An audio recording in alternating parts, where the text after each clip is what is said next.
"We're surrounded." The desperate, choking cry from White Osborne Russell's companion ripped through the air, just seconds after what had seemed like a peaceful rest at their temporary camp near Yellowstone Lake. But that calm shattered instantly as the quiet forest exploded with the blood-curdling war cries of Blackfeet warriors.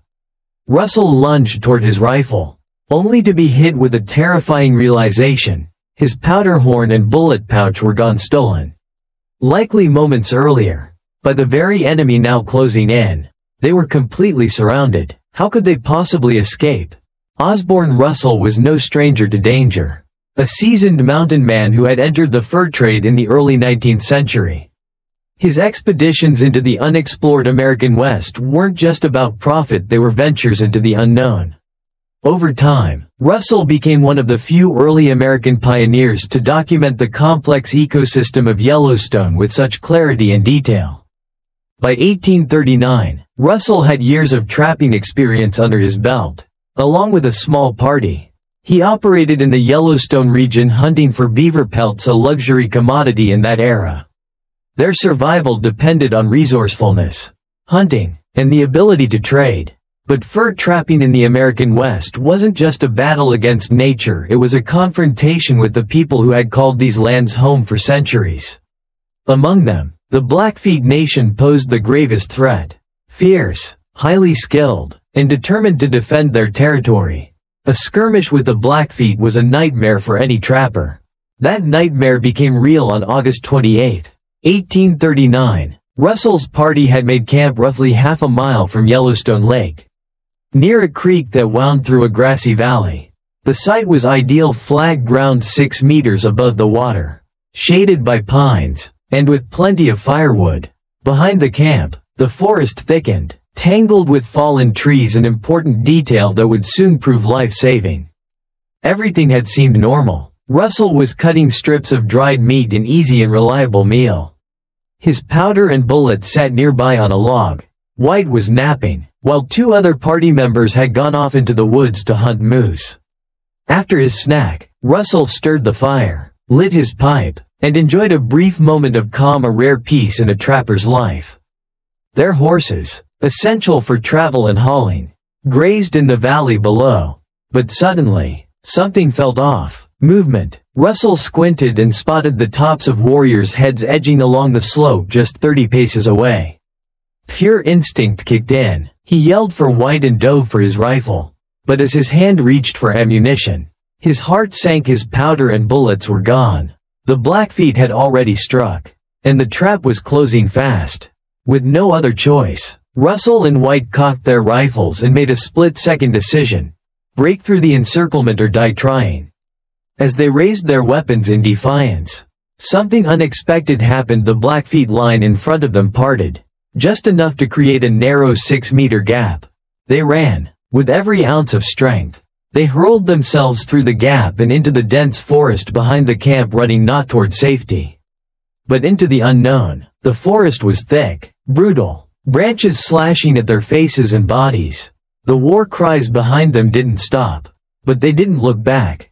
They ran like men possessed, tearing through undergrowth, each breath ragged, each heartbeat thundering. How long they ran, they couldn't say. Time dissolved into the primal rhythm of survival. At last, they stopped, collapsing behind a massive tree, gasping for breath. All was quiet, no war cries, no pursuit. Perhaps the Blackfeet had hesitated to follow them into that maze of fallen trees and thick underbrush. The terrain, wild and unforgiving, had become their unlikeliest ally. But surviving the ambush was just the beginning. They were now deep in the wilderness with no ammo, no food, no horses, and uncertain fates for their missing companions. Still, they were alive, and more than that, they still had legs. And they still had willpower. Regaining composure, Russell made a decision. They would not return to the old campsite. Instead, they moved in the opposite direction, following small streams to guide their way and quench their thirst. Every footstep was measured. Every rustle in the trees watched with wary eyes. The Blackfeet could still be near. That night was brutal. No fire, no blankets. They took turns keeping watch, leaning against trees, trying not to freeze, surrounded by darkness. owl cries, and whispering leaves. They reflected on how fragile life had become, how just yesterday they had laughed beside the creek. And now they were cold, hunted, and alone. But the next morning brought a flicker of hope. Signed strips of discarded hide, faint footprints, and finally, a voice calling from the bushes. It was the two missing hunters. Alive, like Russell and White, they had escaped and were trying to find the others. No cheers, no loud celebration, just quiet, exhausted relief. They were together again, and they had survived. Russell would never forget that encounter with the Blackfeet. It burned into his memory as a moment of fear, blood, chaos, and unbreakable will. It was a harsh reminder of the raw danger these frontiersmen faced daily. But more than that, it proved something greater. That survival in the wilderness wasn't just about strength, it was about sharp senses, quick decisions, and the courage to act in a single, crucial heartbeat. That 6-meter gap had been their miracle. But the escape wasn't over. From the very first stride, White was struck, an arrow plunged into his right hip, tearing a scream from his throat. Russell turned, only to be hit himself, an arrow slammed into his own right side, pain exploding through his body. Then a second arrow struck his right thigh, dropping him. It was over. A Blackfeet warrior was almost on him, tomahawk raised for the killing blow. But Russell wasn't ready to die. With a surge of primal energy, he sprang to his feet. Just dodging the blade, he ran, limping, weaving, throwing himself over fallen logs, trying to be as hard a target as possible. Arrows whistled past him, thudding into trees, some grazing his skin, but he didn't stop. He and White plunged deeper into the forest, breaking through the first wave of warriors. 50 paces in, they found a defensive spot, a natural barricade of fallen timber and dense brush. Russell collapsed, his wounds bleeding heavily. They braced themselves behind logs, rifles raised. If they were found, they'd shoot the first 2 men and then go down fighting. But the attack never came. Miraculously, the Blackfeet didn't follow. Perhaps the terrain was too tangled. Perhaps they thought the 2 men wouldn't last long in their condition. Either way, Russell and White were left alone in the deep woods, bleeding, wounded but alive. A group of about 20 Blackfeet warriors passed dangerously close to their hiding spot, some within just a few steps, yet they never noticed them. Thanks to the natural cover and their absolute silence, Russell and White evaded discovery once more. Not long after, another band circled from the opposite side, passing within 20 to 30 steps before merging with the first group. The sound of laughter and fading footsteps soon disappeared into the woods. Once the danger passed, thirst became unbearable. White, barely able to speak, asked Russell how far Yellowstone Lake was. Based on memory, Russell pointed southeast and estimated it to be about a quarter-mile away. But when they arrived, the shoreline dropped off steeply. White, in despair, cried, "We'll never make it down." Despite his serious injuries, Russell managed to crawl to the edge, fill his hat with water, and drag himself back up to bring water to his friend, a small gesture. Yet painfully difficult, they continued hobbling along the lakeshore, managing to cover just over a mile before night fell. From afar, they could hear loud whooping. Blackfeet warriors were celebrating their victory at the old camp, rummaging through spoils taken from the ill-fated trappers. The 2 men spent the night beneath a large pine by the lake. Russell was utterly exhausted, unable to move any farther. White, restless, hoped to find a nearby stream. But Russell crushed that hope. There was none nearby. When White suggested lighting a fire, Russell, already tense, snapped at him, fearing it would reveal their position. But eventually, he gave in. White managed to build a small fire. The night was bitter cold. White panicked and cried, "We're going to die out here." Russell, though racked with pain, stayed calm. He began to lay out a survival plan. If they couldn't walk, they'd crawl. If they could hunt deer, they'd dry and store the meat. Upon checking White's wound, Russell realized it was only a light scratch on the hip, not life-threatening. He concluded silently that White's dramatic reaction came from a lack of true wilderness experience. Russell wrapped White in an old wool cloak to keep him warm. That night, Russell stayed up to tend the fire, enduring freezing cold and the relentless pain shooting through his joints. On the morning of August 29th, Russell couldn't even stand without help. White found some branches to fashion makeshift crutches. As they reached a small pine grove about 60 yards away, they suddenly heard barking and voices. About 60 native hunters had arrived to pursue moose along the lake. After 3 hours of butchering the kill, the group left and made camp about a mile away. Taking advantage of the lull, Russell and White crawled deeper into the forest and began making their way back toward the old camp, hoping to find any surviving comrades. Russell, though his leg was swollen and in agony, pushed forward with crutches while White carried the rifle. Just 60 paces from the camp, they encountered their Canadian companion. At first, he panicked, mistaking them for enemies. Once he calmed down, he explained that he and Elbridge, the fourth man, had returned to the camp at dusk the night before, were ambushed again, and fled into the forest. Getting separated, Elbridge hadn't been seen since. Back at the camp, all they found was a single bag of salt. Everything else had been looted. Judging from 7 large conical lodges nearby, they estimated 70 to 80 Blackfeet had been involved in the attack. It seemed a portion of them had already departed with horses and spoils. Angry and disheartened, the three left the camp and traveled along the lake. Resting overnight, they built a crude shelter with dry branches.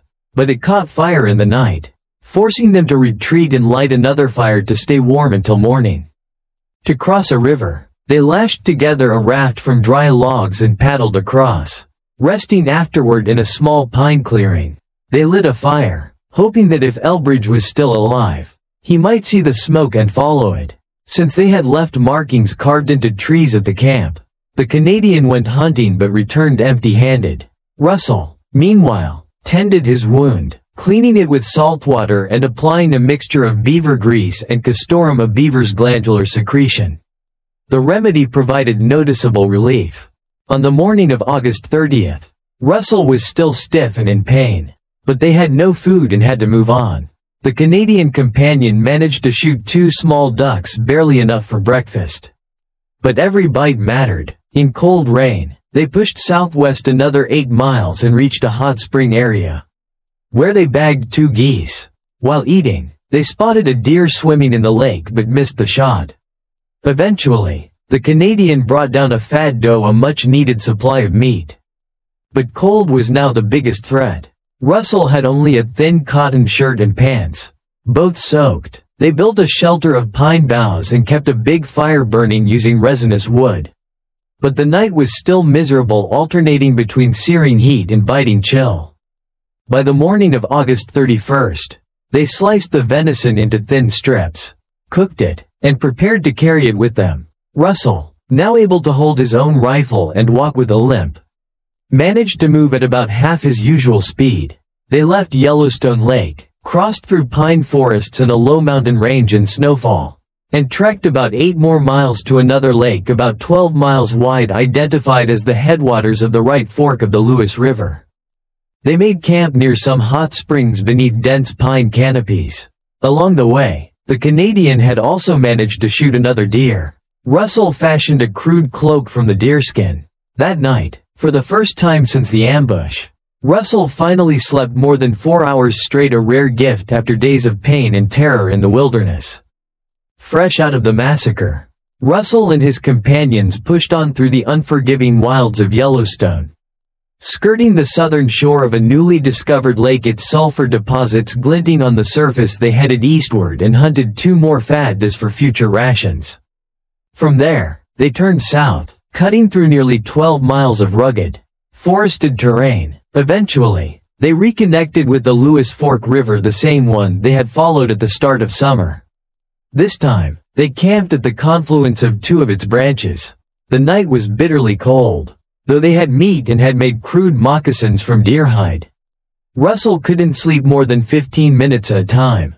On September 2nd, they crossed the river and headed west, past rolling hills near the small lakes of Jackson. Then came the worst challenge yet, the Teton Mountains.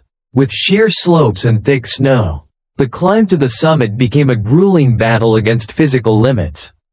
They reached the peak just before sunset, rested briefly, then descended the western side, braving yet another freezing night among the pine forests. By September 3rd, they were descending toward the junction with Henry's Fork, a major branch of the Snake River. Though the day was mild, the night brought searing cold winds. They burned fires, laid dry grass for bedding, and ate their last scraps of food. The biggest problem now, Fort Hall was still about 90 miles away, and there was little hope of hunting anything else along the way. With life hanging in the balance, they made a desperate decision to reach the fort in just 3 days. At dawn on September 4th, they set out. When they reached the Snake River, they had to wade through water nearly up to their necks. Russell's wounded leg throbbed with agony, but there was no choice. They pressed on through the sagebrush desert.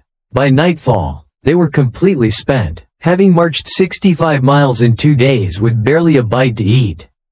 September 5th marked the final leg of their survival journey, but Russell now suffered violent spasms in his wounded leg, needing to stop every few dozen yards.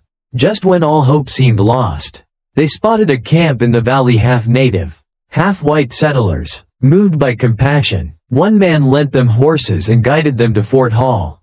They arrived at sunset on September 5th, in a condition too pitiful to describe, nearly naked, starving, injured, sleepless, and utterly drained. Thankfully, the fort's manager, Mr. Courtney M. Walker of the Hudson's Bay Company, welcomed them warmly, giving them clothes, blankets, and a hot meal of bread, tea, butter, and jerky. Russell could barely eat but drank so much tea he couldn't fall asleep until after midnight.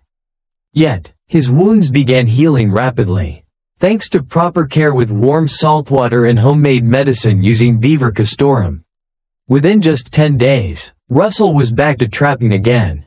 And then, like a miracle, on September 13th, the long-lost Elbridge finally made it back to Fort Hall. He recounted his solo journey through the mountains, wandering blindly until he stumbled upon the old summer trail left by the group. Thanks to his memory and knowledge of the terrain, he survived and was reunited with his companions at last.